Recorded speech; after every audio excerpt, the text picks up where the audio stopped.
दोस्तों, आज हम भारत के एक ऐसे महान साधु के बारे में बताएंगे जिन्हें सैकड़ों गोलियां मारी गई और गोली मारने के बाद जो हुआ उसे देखकर गोली मारने वाले की आत्मा कांप गई।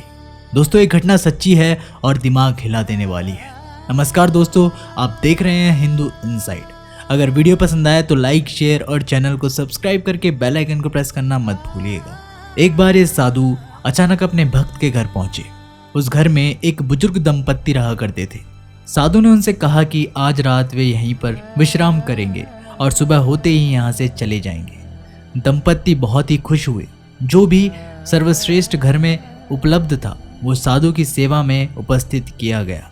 खा पीकर वे साधु कंबल ओढ़कर सो गए और एक चेतावनी दे दी कि चाहे कुछ भी हो जाए मुझे जगाना मत। बुजुर्ग दंपत्ति भी सोने वाले थे कि तभी उन्हें बाबा की करहाने की आवाज़ सुनाई दी। वे आवाज़ सुनकर उनके तख्त के पास आकर बैठ गए। साधु को वे जगा नहीं सकते थे क्योंकि साधु महाराज ने उन्हें कहा था कि किसी भी परिस्थिति में मुझे जगाना मत। पूरी रात साधु इसी तरह करहाते रहे जैसे कि उन्हें कोई मार रहा हो। सुबह उठकर साधु ने अपना कंबल लपेटा और बुजुर्ग दंपत्ति को देते हुए कहा कि इसे नदी में फेंकाओ और इसे खोलकर कदापि मत देखना।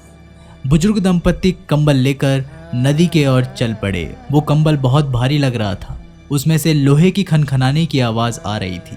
उन्होंने सोचा कि साधु ने तो खाली कंबल ही दिया था, फिर इसमें लोहा कहाँ से आया। लेकिन जिज्ञासा होने के बावजूद भी उन्होंने कंबल बिना खोले नदी में प्रवाहित कर दिया। साधु ने जाने से पहले कहा कि अब तुम परेशान मत होना, 1 महीने बाद तुम्हारा बेटा घर वापस आ जाएगा। साधु ये बात कहकर वहाँ से चले गए, लेकिन बुजुर्ग दंपत्ति को उनकी कही हुई बातें समझ नहीं आई। उस बुजुर्ग दंपत्ति का इकलौता बेटा ब्रिटिश सेना में था।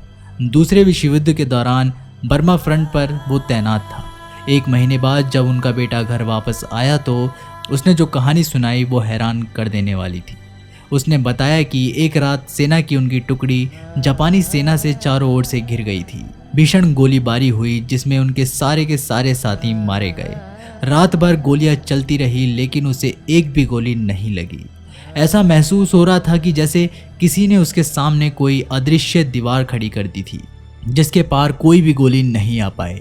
सुबह जब ब्रिटिश सेना की ओर से टुकड़ी आई तो तब उसे वहां से सुरक्षित निकाल पाई।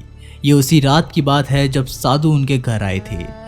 अब जाकर बुजुर्ग दंपत्ति को समझ में आ गया था कि उस रात बाबा इतने करहा क्यों रहे थे। मतलब समझ चुके थे कि बाबा रात भर उनके बेटे की रक्षा कर रहे थे। उसे लगने वाली सारी गोलियां वे स्वयं झेलते रहे। दोस्तों, ये साधु और कोई नहीं बल्कि नीम करौली बाबा थे, जिनकी छाया हमेशा अपने भक्तों पर बनी रहती थी। साधारण से रहने वाले और सिर्फ एक कंबल लपेटे रहने वाले अपने भक्तों को सब कुछ दिया, उन पर अपनी सारी खुशियां लुटा दी, सबका जीवन धन्य किया। तो दोस्तों, आप लोगों का ऐसे महासंत के बारे में क्या कहना है, हमें कमेंट बॉक्स के माध्यम से ज़रूर बताइएगा और एक बार वीडियो को लाइक, शेयर और चैनल को सब्सक्राइब जरूर कर दीजिएगा। तब तक के लिए नमस्कार, टेक केयर।